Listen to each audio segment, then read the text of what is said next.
अभी बात कुछ ऐसी है लोगों, अभी थोड़ी सी सीढ़ियाँ चढ़ के आए हैं जो ये रही, और पता चल रहा अभी और सीढ़ियाँ हैं उस गेट के आगे।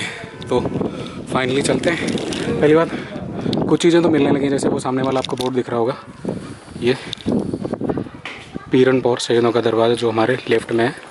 अभी हम उसको एक्सप्लोर करते हैं। तो जो फोर्ट है वो लाल बलुआ पत्थर से बना हुआ दिख रहा है। अब ये रहा हमारे सामने किले का मेन गेट, ये रहा। तो यहाँ से एंट्री करते हैं। जैसे ही आप दरवाजे से घुसेंगे और आगे चढ़ के आपको एक खूबसूरत प्यारा सा नक्काशीदार ये बरामदा सा दिखाई पड़ेगा, जो चंद सीढ़ियाँ चढ़ के आपको दोबारा देखने को मिलेगा। और इसके बारे में मैं कुछ यहाँ पर लिखा है, इसमें है हवापौर। इस दरवाजे में हर ऋतु में शीतल हवा आती है और इसका नाम हवापौर प्रचलित हुआ है। मराठों के नगर विजय के पूर्व इसका नाम गौमुखी दरवाज़ा था। ये किला सुरक्षा की दृष्टि से बहुत ही मजबूत किला माना जा सकता है, क्योंकि बहुत ऊंचाई पर है, बहुत ही सीढ़ियाँ चढ़ के आने पड़ेंगी। और देखो सुरक्षा के लिए वो गेट दिख रहा है ना आपको, ये टूटा हुआ गेट, उसमें आपको छोटे छोटे ये कील्स दिखेंगी, देखो ये वाली, वो वाली, तो ये बनी है। और कुछ अभी नक्काशी जो पुरानी बची हुई है ये वाली देखेंगे। और ये देखिए ऐसी, तो अभी भी कुछ नक्काशी दिख रही है। ऊपर चलते हैं। ये भी किसी चीज़ के लिए कुछ कोठरी नुमा बनाए गए हैं। और यहाँ से ये देखो, शायद ये बंद कर दिया गया है। चढ़ लेते हैं भाई, तुम लोग भी दिखोगे थोड़े थोड़े से। ओ भाई, इस फोर्ट में मुझे लग रहा है जब तक जितने भी फोर्ट लिए हैं सबसे ज़्यादा सीढ़ियाँ मुझे इसी फोर्ट में लग रही हैं, सबसे ज़्यादा भाई। पहले सोच रहा था, हाँ पहले मैं सोच रहा था ग्वालियर के फोर्ट पे चढ़ना बड़ा मुश्किल है, लेकिन भाई इस फोर्ट ने अपना झंडा गाड़ दिया भाई सच में। फाइनली मुझे लग रहा एक प्लेन एरिया ये रहा। इतनी सारी सीढ़ियाँ चढ़ने के बाद आपको ये नज़ारा दिखेगा। हो भाई, आओ कुछ जानकारी यहाँ से इकट्ठी की जाए। ये देखिए, राज्य संरक्षित स्मारक किला नरवर, मतलब इसको स्टेट के द्वारा संरक्षण प्रदान किया गया।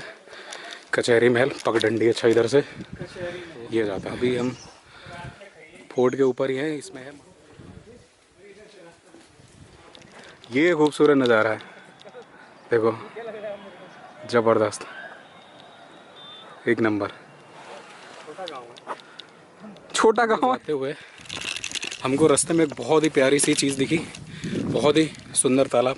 हमारे पीछे देख रहे हो ना, ये वाला बहुत ही बढ़िया है और बहुत ही गहरा है। जब सोचो कि वो वहाँ तक पूरा भरता होगा ना, जब यहाँ तक ऐसा फुल एकदम इतना ज़बरदस्त लगता होगा। और पानी एक नंबर क्लियर है, देखो अब, है ना, बहुत ही ज़बरदस्त है भाई।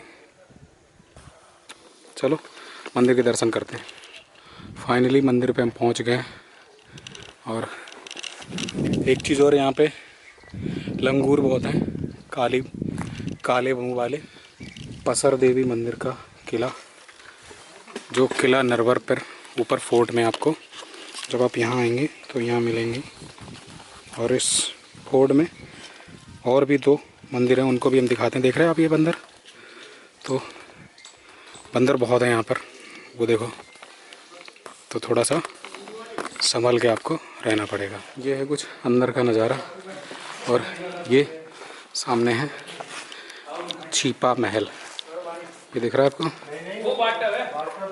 ये वाला। आओ इसके अंदर दिखाते हैं क्या होता है। मुझे छुटकू सा दरवाज़ा और ठंडक, वाह। ये देखो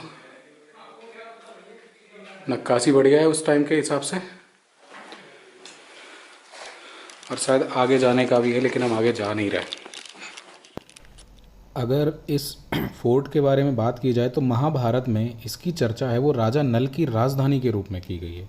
यहाँ की संस्कृति के अभिलेखों से पता चलता है कि ये जगह नलपुर के नाम से भी जानी जाती थी। 12वीं शताब्दी में इस पर कछवाहा, परिहार और तोमर शासकों का अधिकार रहा। काफ़ी समय तक इस पर मुगलों का भी कब्जा रहा है। 18वीं से 19वीं शताब्दी तक इसे मराठों और सिंधुओं ने अपने शासन का हिस्सा बनाया था।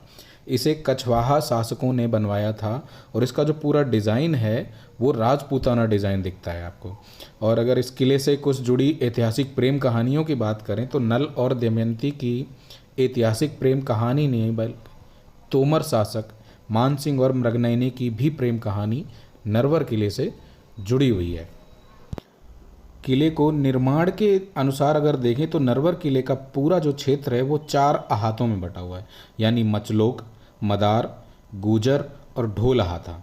किले के चारों तरफ मनमोहक हरियाली और जो किला है वो चारों ओर पहाड़ों से घिरा हुआ है। बारिश के टाइम पे यहाँ की जो हरियाली है वो ही कि बहुत ही सुंदर मनोरम दृश्य बनाती है।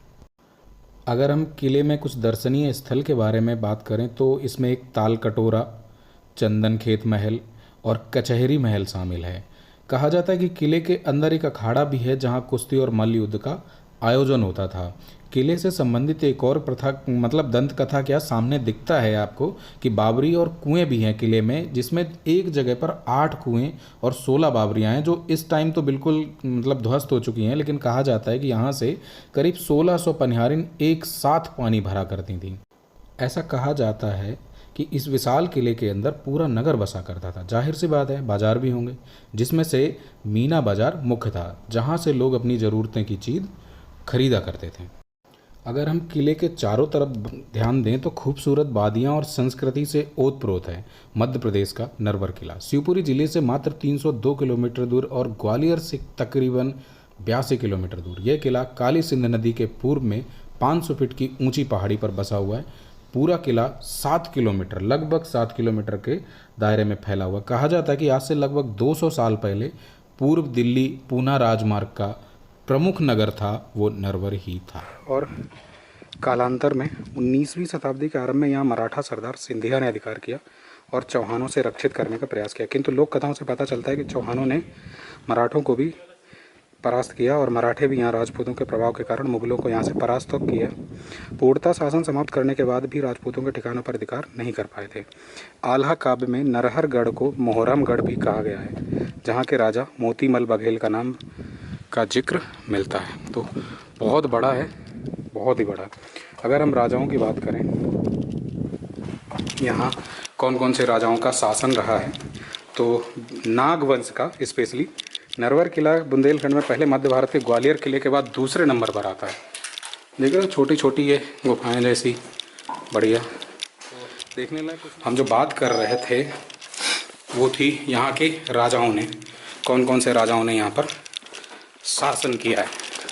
तो उसके क्षेत्र में देखने तो पहले ये नाग वंश का शासन रहा। यहाँ पर भीम नाग, खुर्जर नाग, उसके बाद वत्स नाग, फिर स्कंद नाग, बृहस्पति नाग, गणपति नाग, व्याघ्र नाग, वशु नाग और अंत में देवनाग। इनके बाद समुद्रगुप्त ने नाग राजाओं पर आक्रमण किया एवं इस वंश को समाप्त कर किले के अपने अधीन कर लिया। इस बारे में इलाहाबाद स्तंभ में उल्लेख मिलता है। जो लोग हिस्ट्री पढ़ते हैं उनको इस चीज़ का पता होगा। निकलने की बहुत ही प्यारी सुंदर व्यवस्था देखो, जैसा कि वहाँ भी देख सकते हैं आप, और यहाँ भी ये की गई है छोटी छोटी झोपड़ियाँ ये ऐसे, और यहाँ से चढ़ के हम ऊपर जा सकते हैं और यहाँ से भी, और इधर से चलते हैं। देखो तो आओ इसके अंदर देखते हैं क्या मिलता है। यहाँ पर लोकल लोग आपको बहुत बैठे मिल जाएंगे जो चारों तरफ यहाँ घूमते रहते हैं। देखो ये खंडहर हो गया है पूरी तरीके से, और अभी तो यहाँ गाय लोगों का बोलबाला है। जो पूरी गैयाँ हैं वो यहाँ घूमते रहते हैं। छोटे छोटे गुफाएं जैसी कुलियाँ बहुत हैं यहाँ पर, और आई थिंक ये कुछ कुआं जैसा दिख रहा है। क्या है? जी हाँ बिल्कुल, ये देखिए जो बंद हो गया कालांतर में, ये कुआं होता था और इधर से लोगों ने तोड़ दिया है इसको।